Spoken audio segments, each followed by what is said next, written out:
Da li je moguće da je sve ovo samo jedna noć uništila ceo život? Zamislite fudbalska zvezda, reprezentativac, milionski ugovori i odjednom sve se ruši. Rafa Mir, čovek koji je igrao za Wolves, Nottingham Forest, Valenciju i Sevilju, sada je osuđen i zatvorenik. 8,5 godina iza rešetaka. Kako je došlo do ovoga? Šta se tačno dogodilo te kobne noći, kada je sve krenulo po zlu? I zašto sud nije prihvatio njegovu odbranu? Ostanite do kraja, jer ovo je priča koja će vas šokirati. Pre nego što krenemo, želim da čujem vaše mišljenje. Da li vi mislite da je kazna pravična? Pišite u komentarima, podelite ovo sa prijateljima i ne zaboravite, vaša podrška nam mnogo znači.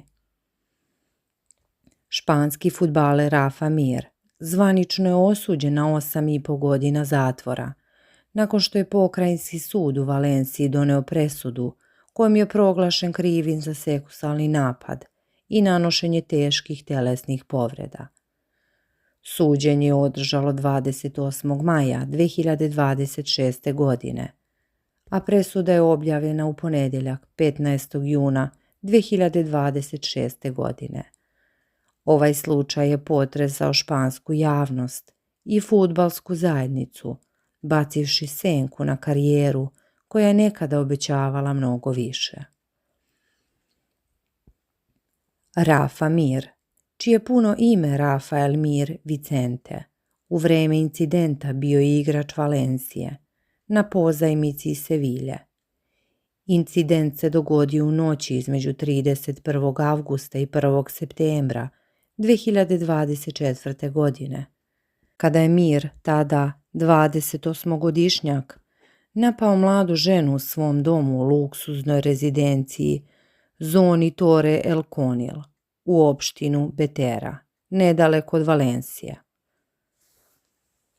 Prema sudskom veću, Mir i njegov prijatelj Pablo Jara upoznali su dve devojke u diskoteci u Valenciji. Nakon toga zajedno su otišli u Mirovu kuću kako bi nastavili zabavu. Ono što je usledilo prema presudi bilo je užasavajuće. Sud je utvrdio da je Rafa Mir izvršio seksualni napad na jednu od devojaka, i to u više navrata, u bazenu i u kupatilu svoje kuće.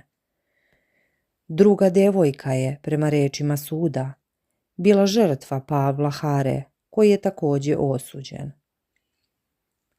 Tužilaštvo je u postupku tražilo kaznu od 10,5 godina zatvora za Rafa Mira.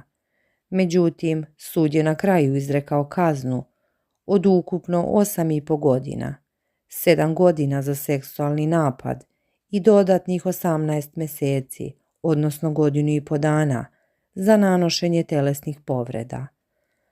Ova odluka donekle je ublažila zahtev tužilaštva, ali i dalje izuzetno stroga.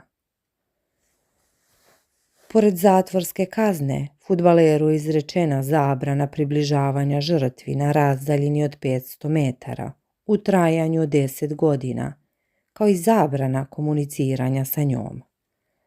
Također morat će da plati odštetu od 64.000 evra žrtvi, od čega 14.000 evra za fizičke povrede i 50.000 evra za emocionalne patnje. Nakon izdržane zatvorske kazne, sledi mu 7 godina slobode pod nadzorom.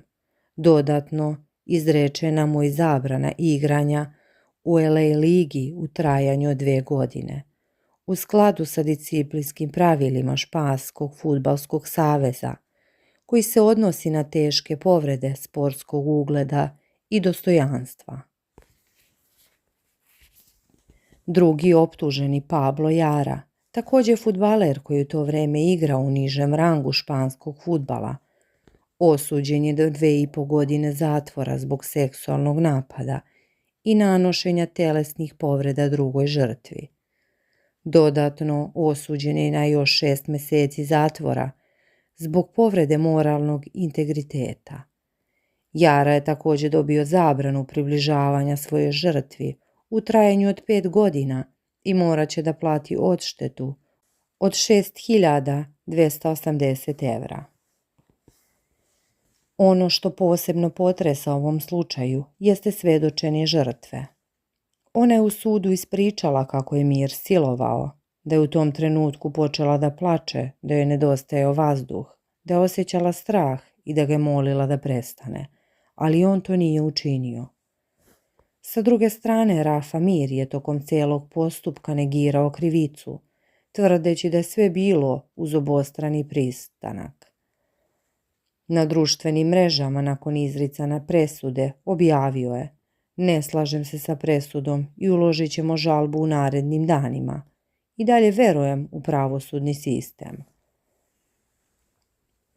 Sud, međutim, nije poklonio poverenje njegovoj verziji.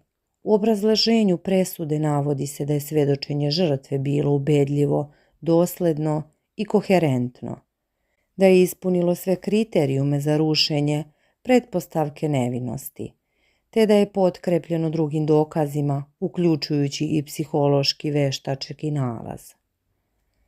Sud je zaključio da je njen iskaz bio bez pukotina i da je dosledno ponavljan tokom cijelog postupka. Ova presuda ima ogromne implikacije po fudbalsku karijeru Rafa Mire. On trenutno nastupa za Elche na pozajmici iz Sevilje, sa ugovorom koji ističe 30. juna 2026. godine. Elche je imao opciju otkupa za 50.000 evra, ali je malo verovatno da će iskoristiti nakon ove presude. Sevilja, koja ima ugovor sa Mirom do 2027. godine, saopštila je da izražava najveće poštovanje prema sudskim postupcima. Izražava svoju najčvršću i najodlučniju osudu bilo kakvog nasilja, zlostavljanja ili seksualnog napada.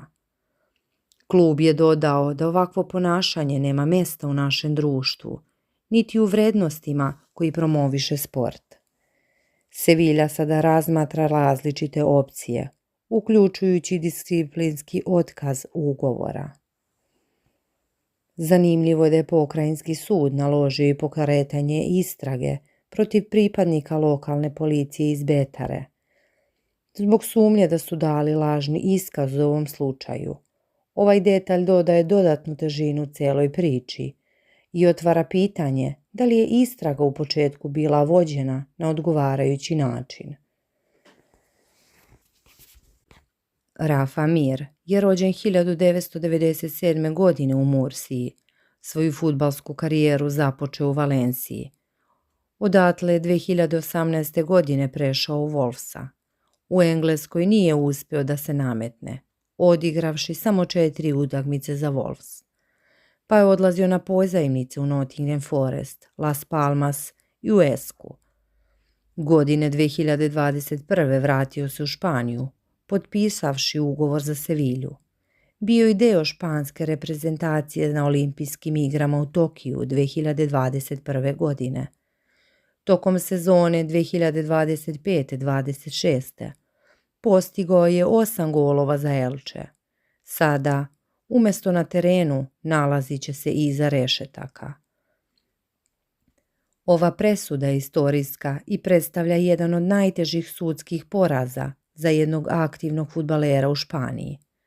Podsjeća nas da ni slava ni bogatstvo ne mogu da zaštite od posljedice svojih postupaka. Iako je najavljena žalba, koja će se verovatno naći pred Vrhovnim sudom, činjenica da je Rafa Mir za sada osuđeni zločinac. Da li je ovo kraj njegove priče? Možda, ali jedno je sigurno. Fudbalski svijet više nikada neće biti isti. Šta vi mislite? Da li je pravda zadovoljena? Pišite u komentarima.